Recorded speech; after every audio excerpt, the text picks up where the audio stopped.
옆에 계신 분 한번 인사합니다. 제 옆에 계셔서 너무너무 감사합니다. 제 옆에 계셔서 너무너무 감사합니다. 네. 하던 것 안 하면 또 이상한 것 같아서 한 번 더 하겠습니다. 주님의 이름으로 사랑하고 축복합니다. 주님의 이름으로 사랑하고 축복합니다. 자, 오늘 말씀 제목은요, 여기 하나님이 계십니다. 여기 하나님이 계십니다입니다. 여기서 말하는 여기는 어디겠습니까? 어떤 특별한 장소를 말하는 게 아니고 바로 여기 지금 내가 있는 곳 여기를 말합니다. 여기 하나님이 계신 줄 믿습니다. 자, 오늘 하나님이 어디 계십니까? 오늘 예배하고 있는 이곳, 우리 온누리 교회 예배당 이곳에 하나님이 계신 줄 믿습니다. 또 어디 계시겠습니까? 주의 성전된 여기도 하나님이 계신 줄 믿습니다. 하나님이 계십니다. 바로 이 여기 하나님이 계시다. 이걸 좀 신학적인 용어로 이제 우리는 잘 안 쓰는 말인데 표현하면 하나님의 현존이라고 그렇게 표현합니다. 바로 여기 계십니다. 하나님이 여기 계십니다. 자, 믿음은 뭡니까? 믿음은 바로 하나님이 계심을 인정하는 겁니다. 바로 하나님이 여기 지금 내 옆에 내 안에 계신 것을 믿는 것, 바로 그것이 믿음입니다. 믿음에 대한 여러 가지 정의가 있죠. 히브리서 말하는 보이지 않는 것들이 실상입니다. 바라는 것들의 소망입니다. 이것도 믿음이지만 믿음은 하나님이 계심을 믿는 것. 근데 어디 계시느냐가 중요한 거죠. 저기 어디 멀리 계시는 것이 아니라 성경 속에서 그 누구에게만 계셨던 것이 아니라 누구에게? 바로 나에게. 어디서? 바로 여기. 지금 하나님을 느끼는 것. 그것이 바로 믿음이라 할 수 있습니다. 하나님이 살아계심을 믿고 그 하나님이 지금 내 곁에서 또 내 안에서 나와 함께 계심을 믿는 것, 그것이 우리가 가져야 할 믿음입니다. 자, 이렇게 이 믿음, 하나님이 여기 계심을 믿을 때 그 믿음을 통해서 힘을 얻는 겁니다. 더욱더 그 믿음을 통해서 믿음의 반석 위에 우리는 든든히 설 수가 있는 거죠. 하나님이 계심을 믿을 때 어떠한 고난이 와도 어떠한 유혹이 와도 다 이길 수가 있는 겁니다. 하나님이 여기 계심을 믿을 때 오늘 부른 찬양처럼 감사가 넘쳐나는 거예요. 왜? 모든 것이 하나님의 은혜 아닙니까? 내가 살아온 것도 여기까지 오게 되는 것도. 이 세상에 얼마나 어려움 많습니까? 그런데 내가 이렇게 하나님의 존전 앞에 와 현존하신 하나님을 만나고 여기 계신 하나님을 만나는 것, 하나님의 은혜임을 우리는 느낄 수가 있는 겁니다. 이것이 믿음 생활하는 거죠. 그렇게 하나님을 믿는 자들은 세상 모든 고난 속에서 또 권세 속에서 반드시 승리하게 될 줄 믿습니다.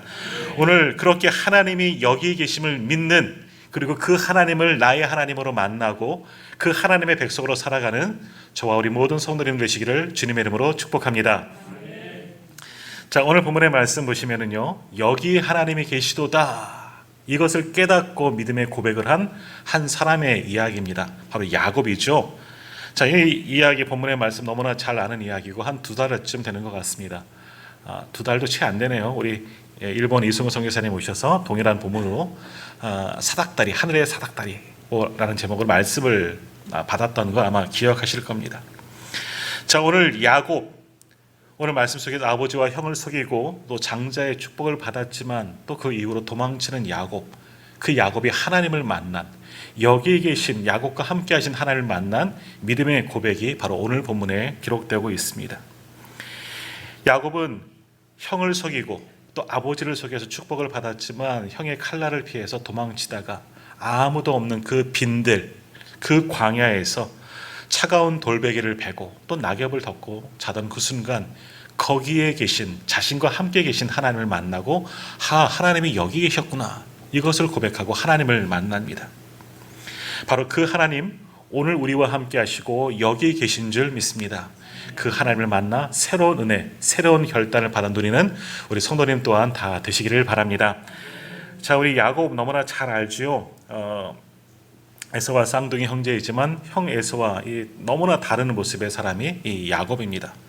더욱이 야곱은 믿는 구석이 있습니다. 바로 어머니 리브가입니다. 어찌 보면 야곱은 리브가의 치마폭에서 성장했던 그런 사람입니다.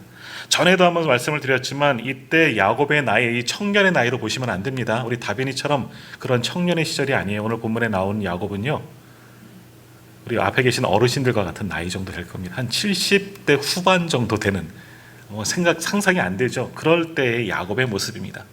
하지만 그때까지 야곱은 어머니를 붙잡고 살아왔습니다. 어머니의 품속에서 또 가정적으로 살아왔던 그런 야곱입니다.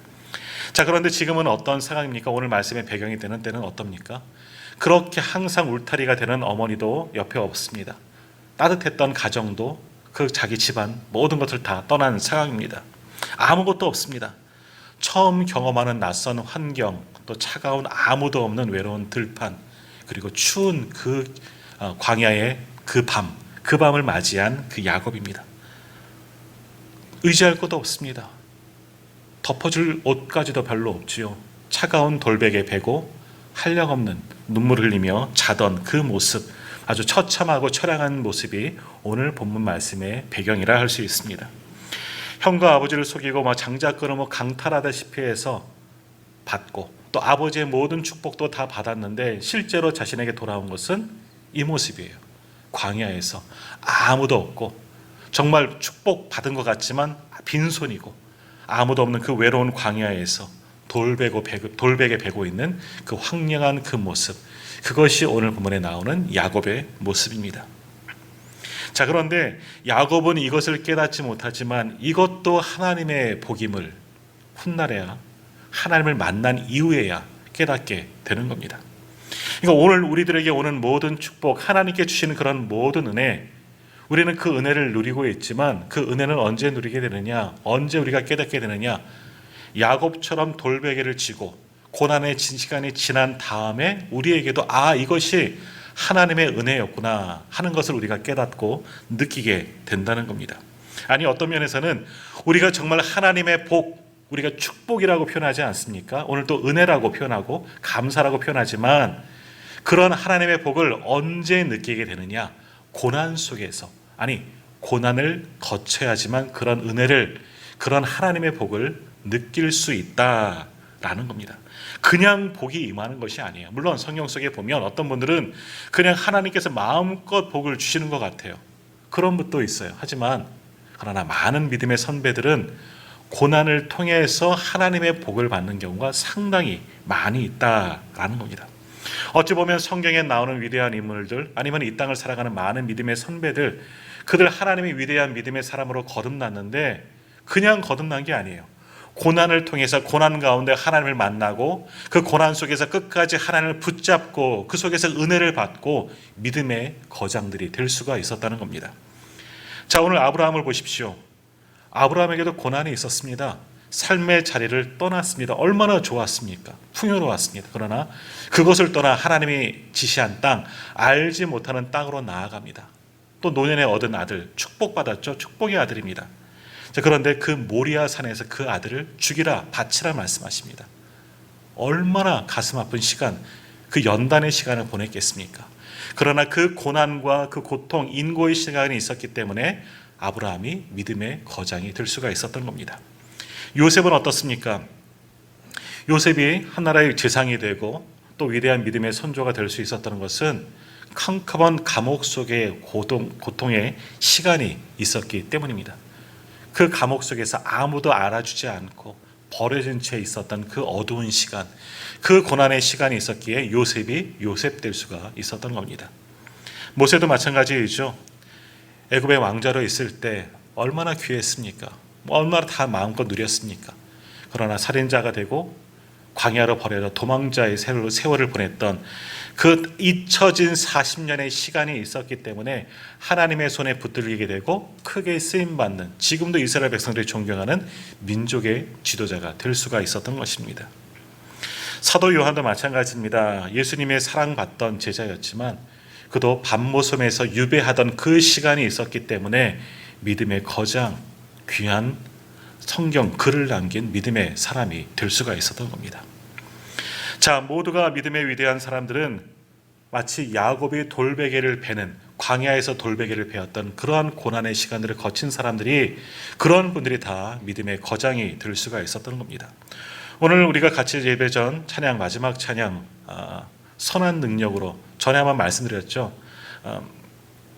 보네포 목사님, 그분이 어디에서 그 찬양을 썼습니까? 우리는 선한 능력으로 나를 도우시는 하나님의 은혜, 정말 감사하는 마음으로 주옥 같은 그 가사를 가지고 찬양하지만 보네포 목사님도 나치 정권 아래 그 감옥에서 그 찬양을 작곡하지 않았습니까? 비록 감옥 속에 있지만 하나님 나와 함께 하신다, 새로운 희망을 가지고 끝까지 고난 속에서 하나님을 바라보았던 그 보네포 목사님의 찬양을 오늘 우리가 함께 부른 겁니다. 이들이 그런 고난 속에서 믿음의 사람들이 될 수 있었던 거 뭡니까? 바로 그 삶의 자리에서, 그 고난의 현장에서 거기 계신 하나님을 만났기 때문입니다. 그 감옥 속에서 하나님을 만났습니다. 삶의 어려움 속에서 하나님을 만났습니다. 버려진 그 빈들, 그 광야에서 그들은 하나님을 만났습니다. 여기 계신 하나님, 나와 함께 계신 하나님을 만났기 때문에 그들이 모두 다 믿음의 거장이 될 수가 있었던 겁니다. 자, 혹시 오늘 예배하는 우리 모든 성도님들 가운데 혹시 돌베개를 베는 것 같은 고난의 순간을 만난 분 계십니까? 지금 내 삶의 자리가, 목사님, 내가 말은 안 해서 그랬지, 지금 내가 사는 게 아니에요. 내 삶의 자리가 야곱이 돌베개를 베는 것 같은, 야곱의 빈 광야에 버려진 것 같은 고난의 삶이에요. 고난의 시간이에요. 혹시 그런 분 계십니까? 절망하지 마십시오. 고난이 아닌 줄 믿습니다. 그 고난 속에 하나님 분명히 함께 계신 줄 믿습니다. 고난을 통해서 우리의 믿음을 자라나게 하시고 연단하게 하시고 마침내 하나님의 복된 자로 우리를 거듭나게 하여 주실 줄 믿습니다. 그러므로 고난 속에서 무엇을 봐야 합니까? 거기 계신 하나님, 나와 함께 계신 하나님을 믿는 저와 우리 성도님들 다 되시기를 축복합니다. 자, 이렇게 야곱은 지금 돌베개를 베고 광야에 지금 누워있는 상황입니다.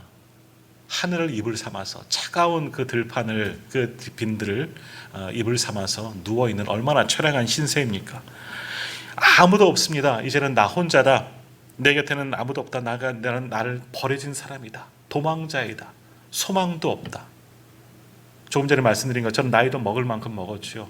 얼마나 처량합니까? 자신의 신세가 얼마나 원망스럽겠습니까? 이 기약 없는 앞길을 보면서 눈물도 찔끔찔끔 흘려가면서 그 긴 밤을 보내다 잠이 들었을 겁니다. 바로 그때 하나님께서 야곱에게 찾아오셨습니다. 근데 사실은요, 오늘 우리가 그때 하나님이 찾아오신 것으로 생각하지만 아니죠. 하나님은 이미 야곱과 함께 계셨습니다. 정확하게 말하면 야곱이 이제서야, 그 광야 빈들에서야, 돌베개를 베고 누워서야, 그제서야 하나님을 만났다는 겁니다. 자기와 함께 계신, 여기에 자기와 동행하여 주신 하나님을 그제서야 느꼈다라는 겁니다. 지금까지 하나님 계셨어요. 그러나 지금까지는 하나님이 계신 것을, 하나님의 현존하심을 느끼지 못했습니다. 왜요? 지금까지는 나만 믿고 살았잖아요.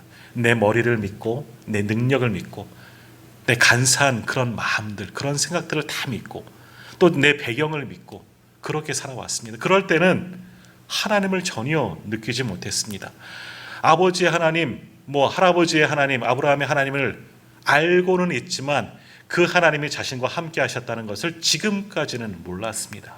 그런데 내가 의지하던, 내가 자부하던 모든 것을 다 잃어버리고 광야에서 돌베개를 베고 누운 그 처량한 그 밤, 이제는 아무것도 의지할 것 없는 그 밤에 거기에 계신 하나님, 아니 지금까지 함께 하셨던 그 하나님을 처음 느끼고 만나게 되었다는 겁니다. 자, 그렇게 야곱이 그 광야에서 돌베개를 베고 누웠을 때 꿈을 꿉니다. 그 꿈속에서 하나님을 바라보죠. 하늘이 보입니다. 그 하늘에서 지금 자기가 누운 땅에까지 길게 내려진 사닥다리를 보게 됩니다. 그 사닥다리 위에는 하나님의 천사들이 오르락 내리락 하고 있는 것을 보게 되고요. 저 사닥다리 꼭대기 위에는 누가 계십니까? 하나님이 계신 것을 보게 됩니다. 영안이 열리고 마음이 열리니 하나님의 존재를 보게 되는 겁니다. 그 하나님께서 야곱에게 말씀하십니다. 나는 여호와니 너의 조부 아브라함의 하나님이다. 너희 아버지 이삭의 하나님이다. 내가 너와 함께해서 내가 어디로 가든지 너와 함께할 것이고 내가 내게 허락하는 것을 다 이루기까지 너를 떠나지 아니하리라. 사닥다리 위에 계신 하나님이 야곱에게 말씀하심을 꿈속에서 야곱은 듣게 됩니다. 가장 절망스러운 순간, 다 잃었다, 버려졌다 생각되어지는 그 순간 하나님을 만나고 느끼게 된 거죠. 그때서야 하나님의 말씀을 듣게 되는 겁니다. 자, 그런데 하나님은 야곱이 여기까지 오기를 기다리셨을까요? 다 버려지고 포기하고 욕심부리다가 완전히 망한 이 순간에야 하나님은 찾아오셨을까요? 아닙니다. 하나님은 지금까지 야곱과 함께 하셨고 모든 것을 하나님의 섭리로 주장하셨습니다. 야곱의 간악한 그런 생각도, 간교한 그런 모든 모습도 하나님은 선으로 바꾸시고 여기까지 오게 하셨다라는 겁니다. 그러나 지금까지 야곱은 그것을 전혀 느끼지 못했죠. 내가 이룬 양, 내가 한 양, 내가 욕심부리다, 욕심만 안 부렸으면 평안히 살 걸, 그랬던 모든 것까지도 하나님은 보고 계셨고 알고 계셨고, 그러한 야곱을 이 빈들 여기까지 하나님은 인도하셨다라는 겁니다. 지금까지 야곱은 자신만 붙잡고 살았습니다. 천하의 나만 있을 것이다, 내가 모든 것을 다 이룰 수 있을 것이다, 이런 것만 가지고 살아왔지만, 그러나 내 힘으로 했을 때는 아무것도 없었습니다. 빈손뿐이었죠. 그런데 다 잃어버리고 이제 나는 할 수 없구나, 그런 절망의 순간, 그 베델의 그 광야, 그 빈들에서 야곱은 사닥다리 위에 계신 하나님을 만나게 됩니다. 그제서야 하나님의 계심을 느끼게 된 거죠. 자, 야곱이 본 그 사닥다리는 뭡니까? 하나님과 우리 인간과 연결되어지는, 이어지는 그런 통로입니다. 어찌 보면 그 사닥다리가 예수님인지 모르겠습니다. 그 사닥다리를 천사들이 오르락 내리락 하고 있습니다. 왜 천사들이 오르락 내리락 하고 있을까요? 우리의 기도를 가지고 하나님께 올라가는 것이고, 하나님의 은혜를 가지고 밑으로 내려오는 것이죠. 하나님과 우리의 사이를 연결해 주는 것이 그 사닥다리에 놓여진 왔다 오르락 내리락 하고 있는 천사들의 모습이다 할 수 있습니다. 그러므로 믿음의 사람들에게는 하나님과 은혜로 연결된 사닥다리가 다 놓여져 있는 겁니다. 우리 전에 이승호 목사님 설교 기억하십니까? 이승호 목사님 언제 사닥다리를 느꼈다고 합니까? 힘든 그 순간에, 왜 이렇게 목회가 안 될까, 선교가 안 될까, 그 어려운 순간에 사닥다리를 보았다고 말씀하지 않으셨습니까? 우리도 마찬가지입니다. 가장 고난의 순간에 눈을 들어서 하나님의 사닥다리를 볼 수가 있어야 하는 겁니다. 그럼 이 사닥다리 언제 우리는 만날 수 있습니까? 기도할 때입니다. 기도할 때 그 기도가 사닥다리를 통해서 하나님께로 올라가는 겁니다. 진짜 사닥다리가 올라가는 건 아니겠죠. 기도로 연결되는 겁니다. 기도는 어찌 보면 사닥다리를 할 수가 있는 겁니다. 기도는 땅에서 우리가 기도할 때 사닥다리, 기도라는 사닥다리를 당해서 하나님과 연결하는 통로가 되는 겁니다. 그 기도가 하나님께 상달되어지고, 그 기도를 들으시고 하나님은 또 우리에게 응답하시는 겁니다.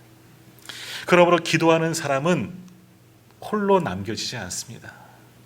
나 혼자 있는 것 같고 외롭고 힘들고 어려워서 기도하지만, 그 기도를 통해서 하나님과 연결되어지고, 그 기도를 통해서 하나님이 우리를 만나 주시는 줄 믿습니다. 그러므로 어려움의 순간, 고난의 순간, 나밖에 없어, 외롭다고 느껴질 때 무엇 해야 돼요? 엎드려서 기도하는 겁니다. 기도할 수밖에 없는 거예요. 다른 사람 내 마음 다 알아주지 못해도 하나님은 분명히 나를 아십니다. 그 하나님 앞에 엎드려 기도하고, 그 기도를 통해서 하나님과 연결된 사닥다리를 통해서 하나님을 만나는 그런 큰 축복이 우리 모든 성도님들에게 임하기를 간절히 소망합니다. 하나님은 우리가 기도할 때 그 기도를 분명히 들어주시는 분입니다. 우리의 상황을 아시고, 우리의 상태를 아시고, 마음의 소원을 아시고, 그 기도를 들으시고 그 위에서 응답하시는 분이 우리 하나님 아버지이신 줄 믿습니다. 오늘 그것을 야곱이 그제서야 느꼈다는 겁니다. 지금까지는 하나님 없이도 충분히 살아왔습니다. 아버지 이삭 때문에, 또 할아버지 아브라함 때문에 그들의 복이 자기에게도 미쳤기 때문에 야곱은 못 느꼈어요. 하지만 하나님의 복을 야곱은 마음껏 누리며 살아왔습니다. 그런데 그것을 하나님의 복으로 생각하지 않았죠. 그저 금수저로 태어났고 내 혼자 많은 것을 누렸기 때문에, 이루었기 때문에 야곱은 하나님을 느끼지 못한 것이었습니다. 그런데 그 광야, 그 꿈에서 본 그 사닥다리 위에 계신 하나님을 만나고서 이 모든 것이 하나님의 은혜였구나. 하나님이 이제 나와 함께 하시겠다. 또 한번 약속하시는 그 말씀을 듣고 깨닫게 된 겁니다. 그제서야 하나님의 계심을, 하나님이 여기 계셨고 나와 지금까지 함께 하셨다는 것을 야곱은 느끼게 되었던 겁니다. 그러한 하나님을 느끼는 우리 성도님들 또한 되시기를 바랍니다. 자, 이렇게 하나님을 경험하고 그제서야 하나님이 현존하시고 여기 계셨구나, 하나님을 깨닫고 야곱이 잠에서 깨어나 일어나 고백하지요. 자신이 베고 누웠던 그 돌베개에 그것을 세우고 그 위에 기름을 붓고 하나님께 예배합니다. 그리고 그 제단을 뭐라고 부릅니까? 베델이라고 부릅니다. 우리가 잘 알죠. 베델이 무슨 뜻입니까? 하나님의 집. 벳이 집이란 뜻이고요. 엘이 하나님입니다. 하나님의 집. 이곳에 하나님이 계십니다. 여기 하나님이 계십니다. 처음 하나님께 예배의 제단을 쌓고 하나님께 예배를 드렸습니다. 자, 야곱이 처음 여기 왔을 때 돌베개를 베고 누웠을 때는 이곳은 어떠한 곳이었습니까? 절망의 장소였습니다. 다 잃어버리고 다 포기하고 목숨 부지하기 위해서 찾아왔던 고통의 장소요, 절망의 장소였습니다. 잠들기 전에 야곱은 여기가 고통의 장소였겠죠. 그런데 잠 속에서, 꿈 속에서 하나님을 만난 이후, 잠에서 깬 이후에 여기는 어떠한 곳입니까? 소위 축복의 장소입니다. 왜 그렇습니까? 여기서 누굴 만났기 때문에? 여기 계신 하나님을 만났기 때문에. 이제는 이곳이 절망의 곳이 아니라 축복의 장소입니다. 하나님이 계신, 하나님을 만난 장소이기 때문입니다. 자, 오늘 내가 고통받고 있는 그 현장, 하나님을 깨닫지 못하면 그것은 고통의 장소예요. 도저히 벗어날 수 없는 수렁과 같은 곳입니다. 그러나 그 고통의 수렁 속에서도 그곳에서 계신 하나님을 만나면 거기는 악을 골짜기가 아니라 축복의 골짜기가 되는 줄 믿습니다. 내가 고통의 장소, 돌베개를 베고 있던 그 장소, 거기 계신 하나님을 우리가 느끼게 되면 더 이상 절망의 곳이 아니라 거기는 희망의 곳이 되는 줄 믿습니다. 하나님이 계신 소망의 자리, 축복의 자리로 바뀌게 되는 줄 믿습니다. 하나님, 바로 그곳에 계신 것을 우리가 느껴야 하는 거죠. 나의 삶의 자리 속에서, 내 고통의 현장에서 나와 함께 계시고 내게 복을 주는 그 하나님을 만나는 우리 성도님들 꼭 되시기를 간절히 소망합니다. 야곱은 그 베델에서, 그 광야 속에서 하나님을 만나고 이렇게 고백합니다. 여호와께서 과연 여기 계시거늘 내가 알지 못하였도다. 하나님이 이곳에 계신 것을 이제서야 깨달았다는 겁니다. 그리고 계속해서 말하죠. 이곳은 다름 아닌 하나님의 집이요 하늘의 문이로다. 여기 하나님이 계십니다. 이것이 야곱의 고백입니다. 또한 이것이 바로 오늘 우리들의 고백입니다. 자, 오늘 우리도 하나님을 만납니다. 여기 계신 하나님을 만나죠. 그런데 하나님은 여기만 계실까요? 아닙니다. 우리의 삶의 장소, 내가 살아가는 나의 삶의 자리 어느 곳에서도 하나님은 계신 줄 믿습니다. 하나님 우리 가정에도 계십니다. 믿으십니까? 나의 일터, 나의 삶의 현장, 내가 살아가는 모든 삶의 자리, 거기에도 하나님은 반드시 계시는 줄 믿습니다. 근데 문제는 뭐예요? 내가 그분을 느끼고 있느냐, 하나님이 여기 계심을 내가 느끼고 있느냐, 알지 못하느냐, 그것이 문제입니다. 하나님을 느끼는 분들은 그곳이 바로 천국인 거예요. 그 어디나 하늘나라 우리 찬양하지 않습니까? 하나님의 계심을 믿는 사람들은 내 삶의 자리, 비록 고통의 연속일지라도 하나님을 믿기 때문에 그 모든 힘듦을 이겨나갈 수 있는 겁니다. 요셉이 감옥에서 이길 수 있는 것은 그 감옥 속에서도, 캄캄한 그 어둠의 토굴 속에서도 하나님의 계심을 믿었기 때문에 고난을 이길 수가 있었던 겁니다. 조금 전 말씀드린 보네포 목사님, 나치 치하에서 감옥 속에 갇혔을 때도 이제 죽을 날이 얼마 남지 않았음에도 두려워하지 않았었던 것을 안을 수 있었던 건 뭡니까? 그 감옥 속에 누가 계심을, 하나님의 계심을 믿었기 때문에 두렵지 않고 담대하게, 오히려 그를 바라보고 기도하는 사람들에게 희망의 노래를 선물로 줄 수가 있었던 겁니다. 자, 저들이 만난 하나님, 오늘 우리의 하나님이신 줄 믿습니다. 내 삶의 자리, 바로 여기 계신 하나님을 만나는 저와 우리 모든 성도님들 다 되시기를 바랍니다. 하나님, 저도 사닥다리를 보고 싶습니다. 어떻게 볼 수 있습니까? 기도하면 됩니다. 하나님을 향하여서 그 고난의 장소에서 돌베개를 누운 그 현장에서 하나님께 겸손히 기도하십시오. 하나님을 향하여 기도할 때 그 기도 가운데 하나님 우리를 만나 주실 줄 믿습니다. 하나님을 만나면 은혜가 되는 겁니다. 하나님을 만나면 모든 것이 은혜로 바뀌어지게 되는 줄 믿습니다. 오늘 여기 계신 하나님 앞에 우리는 예배합니다. 그 하나님께서 우리의 삶의 자리도 함께 동행하여 주실 줄 믿습니다. 오늘 본문 15절 말씀 한번 같이 읽어보겠습니다. 15절 말씀 같이 읽겠습니다. 내가 너와 함께 있어 내가 어디로 가든지 너를 지키며 너를 이끌어 이 땅으로 돌아오게 할지라. 내가 내게 허락한 것을 다 이루기까지 너를 떠나지 아니하리라 하신지라. 아멘. 이 말씀은 하나님께서 야곱에게 하신 말씀이지요. 또 이 말씀은 누구에게 하신 말씀입니까? 나에게. 오늘 하나님이 예배한 우리 모두에게 하신 줄 믿습니다. 내가 너와 함께 할 것이다. 내가 어디로 가든지 무엇을 하든지 내가 내게 허락한 것을 다 이루기까지 내가 너를 떠나지 아니하리라. 하나님이 다 이룬 때가 언제입니까? 우리가 하나님 나라 갈 때까지예요. 그때까지 하나님 우리와 동행하시고 우리와 함께하여 주신 줄 믿습니다. 그런 나의 삶의 자리에서 여기 계신 하나님을 믿고 그 하나님과 동행하며 하나님 주시는 복을 받아 누릴 수 있는 저와 우리 모든 성도님들 다 되시기를 주님의 이름으로 축복합니다.